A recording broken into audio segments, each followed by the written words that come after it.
गच्छध्वं संबद्धध्वं संभो मनासि जानताम देवा वागं यथा पूर्वे संजानाना उपासते स्वस्ति न इन्द्रो वृद्धश्रवाः स्वस्ति नः पूषा विश्ववेदाः स्वस्ति नस्तार्क्ष्यो रिष्टनेमिः स्वस्ति नो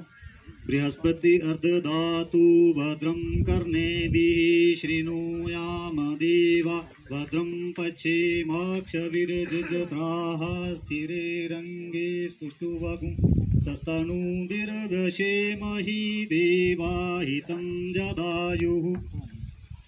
सभी समान भाव से चलें, सब मिलजुल के चलें, सबकी उन्नति हो। जिस तरह से हमारे पूर्वज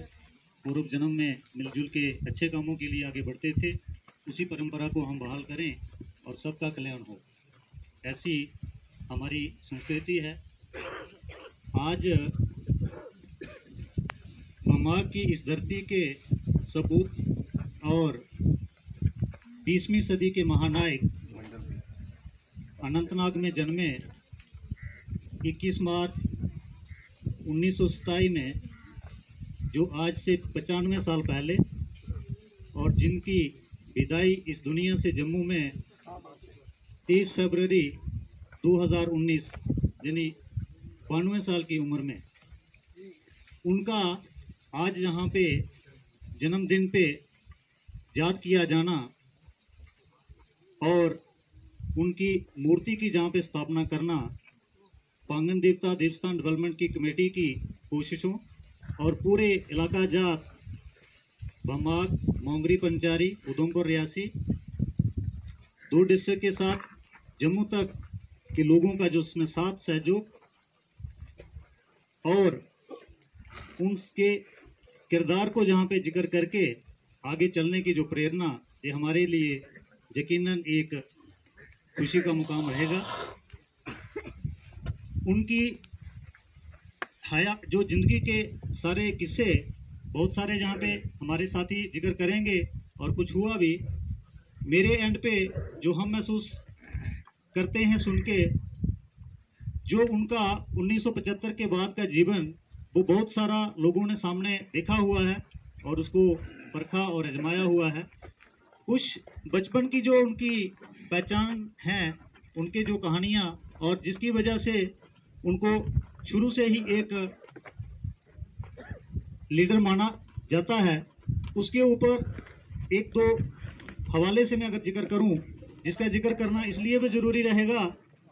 कि हम अपनी आने वाली अगर जनरेशन को, नस्लों को, बच्चों को अगर एक अच्छे इंसान बनने की तरफ अगर हमने उनको प्रेरित करना है, तो शायद यही वक्त है कि इसके बाद हम उनकी जो बचपन की कहानी है उनका यहाँ पे जिक्र करें। अब उनका जो प्राइमरी स्कूलिंग का और मिडिल स्कूलिंग का जिक्र है, उसमें ही वो लीडर थे। मैं 13 साल की उम्र में उनकी पहली जो एक पोइम बुकलेट आई थी, जो मैंने पढ़ा है, बहुत ही वो कश्मीर के अंदर मशहूर हुई और जिसका नाम राहे जन्नत था। शायद मैं ठीक बोल रहा हूँ। और फिर आगे की जो उनकी कॉलेज की पहचान है, वो कॉलेज टाइम से ही लीडर थे।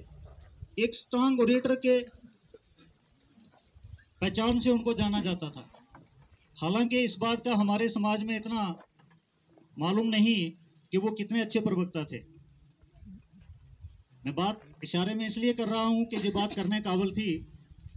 उनकी जो पहचान थी लीडरशिप की, वो बचपन से ही थी और कॉलेज टाइम से, स्कूलिंग टाइम से ही वो लीडर थे। और उन्होंने कॉलेज के टाइम में एक वहाँ पे यूनियन बनाई और जिसका नाम प्रेम सभा था। उसके बैनर तले जब उनका एक प्रोग्राम हुआ स्टूडेंट यूनियन का, तो वहाँ पे शेख अब्दुल्ला को वहाँ पे आने का, उस वक्त के जो नेशनल कॉन्फ्रेंस के लीडर थे, उनको मौका मिला और उनकी फायरी स्पीच से प्रेरित होके उन्होंने उनको अपनी जो जनरल बॉडी काउंसिल है उसमें मेंबर बना लिया। हालांकि वो तब महज 17 साल के थे और 17 साल की उम्र इस पोस्ट के लिए नाकाफी थी, जबकि 18 थी। 1 साल की रिलैक्सेशन में उनको इस पद पे उन्होंने नियुक्त करने का फैसला किया, तो वो उनके एक लीडरशिप का संकेत था। 1947 में जो हालात रहे, उसकी डिस्टर्बेंस में जो लोग वहाँ हमारे पूरे जम्मू कश्मीर के अंदर डिस्टर्ब हुए, उस वक़्त उनको रिहेबिलिटेट करने के लिए उनकी स्पेशल ड्यूटी पुलिस तैनाती के साथ जिला उधमपुर के दूर दराज पहाड़ी इलाकों में लगी। और उस दौरान उन्होंने जो मेहनत की और गांव के इलाकों से, पहाड़ी इलाकों से जो उनका प्यार रहा और जो उनकी कामयाबी रही, उसी कामयाबी के नाम पे उनको कोहस्तानी साहब के नाम से जाना जाता है। और उनका जो गांव की तरफ झुकाव और प्यार रहा, उनकी जो सेवाएं रही, पंचायती राज का उनका जो इल्म और इंतजामिया का जो इल्म है, उसकी बिना पर उनको 1955-56 में जिला रियासी ब्लॉक के पहले ब्लॉक डेवलपमेंट ऑफिसर की पोस्ट पे नियुक्त किया गया। और ये भी एक रिकॉर्ड है कि जिला रियासी के अंदर जो रियासी हमारा पहला ब्लॉक बना था 1955-56 में, वो पहले वीडियो वहां पे रहे। आगे उसी दौरान में उनको उनकी एक किताब आई जो आज भी पंचायती राज इंस्टीट्यूशन में पढ़ाई जाती है, मैंने भी पढ़ी है, और पंच सरपंच को उसके बारे में वाकफियत दी जाती है जब भी ट्रेनिंग प्रोसेस होता है। तो वो किताब का नाम देहात सुधार था। आज भी इतनी वो किताब चलने के बाद उसको गवर्नमेंट में पंचायती राज डेवलपमेंट मिनिस्ट्री में जगह मिली और आज वो लेक्चर के तौर पे, एक सब्जेक्ट के तौर पे पंचायतों को पढ़ाया जाता है। इसी कारण उनको 1960 में गरीबों की सेवा का जज्बा देखकर सरकार ने सोशल वेलफेयर में ड्यूटी डायरेक्टर बना दिया और फिर 1962 में एमएलसी नियुक्त हुए। फिर जाके 1967 में उनको एमएलए बना दिया गया और सरकार एमएस कासद साहब की जो सादिक साहब की सरकार में उनको चीफ सेक्रेटरी पार्लियामेंट्री बना दिया गया। और उस दौर में गवर्नमेंट के जो हालात देख के, रिश्वतखोरी और जो बदइंतजामी थी, उसको देखकर उनके दिल में जो दुख हुआ, तो उन्होंने अपनी गवर्नमेंट के खिलाफ एक आर्टिकल गवर्नमेंट में छपवाया अखबार में, और अखबार का नाम था चांद। उस अखबार के आर्टिकल को इस तरह से जाना जाता है कि जो रिश्वतस्तानी है उसको जायज करार दिया जाए और सरकारी ओहदों को नीलाम किया जाए। और इसी कारण उनको गवर्नमेंट ने जब उनको पसंद नहीं की होगी ये बात, तो उन्होंने अपनी पोस्ट से रिजाइन देके उस पोस्ट से पार्लियामेंट्री सेक्रेटरी की जो गवर्नमेंट के रहमो करम पे थी, अपने बलबूते पे और लोगों की मेहनत से जो उनको ओहदा मिला था एमएलए का, उसी को बरकरार रखा। आगे का जिक्र हुआ जैसे जहाँ पे इस 75-76 में जब शेख अब्दुल्ला की गवर्नमेंट आई, तब उनको तरीरी वहां से एक खत आया कि आप हमारी सरकार में आके मनसी की जो है वो कुर्सी संभालो, जिसको उन्होंने छोड़ दिया। ऐसे किरदार से भरे हुए इंसान जिनको हमेशा करप्शन और बदइंतजामी के और बदखसलत के खिलाफ माना जाता है, हमेशा वो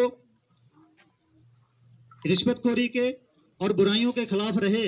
ऐसे इंसान को हम जहाँ पे याद ना करें तो ये इस नस्ल के लिए कोई अच्छी बात नहीं होगी। इसी को समझते हुए बमाग की जो पांगस देवस्थान डेवलपमेंट कमेटी है, उस कमेटी ने जो फैसला किया और लोगों का भरपूर इसमें सहयोग मिला।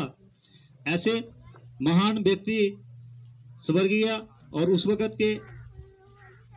महानायक और आज जाने जिक्र करने काबिल उनकी जो छवि है,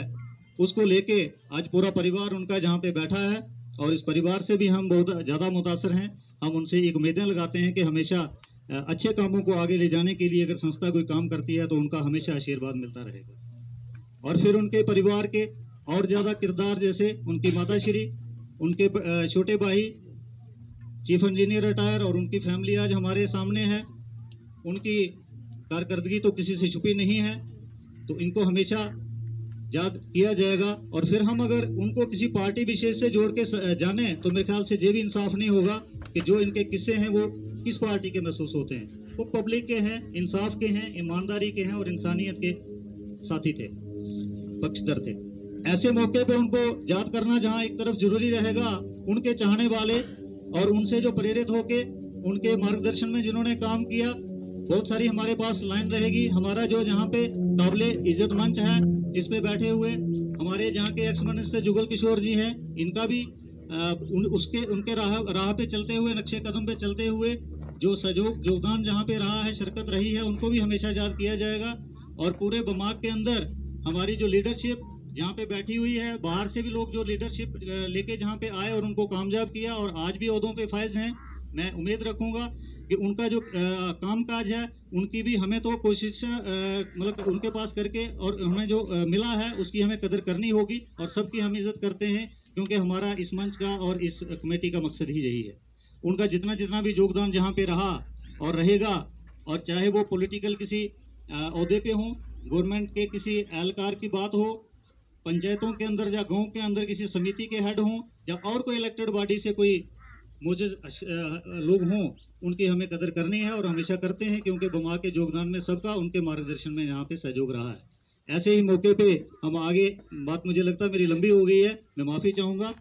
लेकिन हम आज इस दिन इस जगह से एक प्रेरणा लें और इस खूबसूरत जगह पे जहाँ पे उनके आज उपस्थिति को, हम जहाँ पे मौजूदगी को महसूस करते हैं, आज भी ये जगह फले फूले और बमाक जो है वो तरक्की की तरफ आगे बढ़े, भाईचारे की तरफ आगे बढ़े और हमारा जहाँ पे एक परमात्मा का आशीर्वाद मिले और सबका कल्याण हो। जय हिंद, जय भारत, जय कोस्तानी।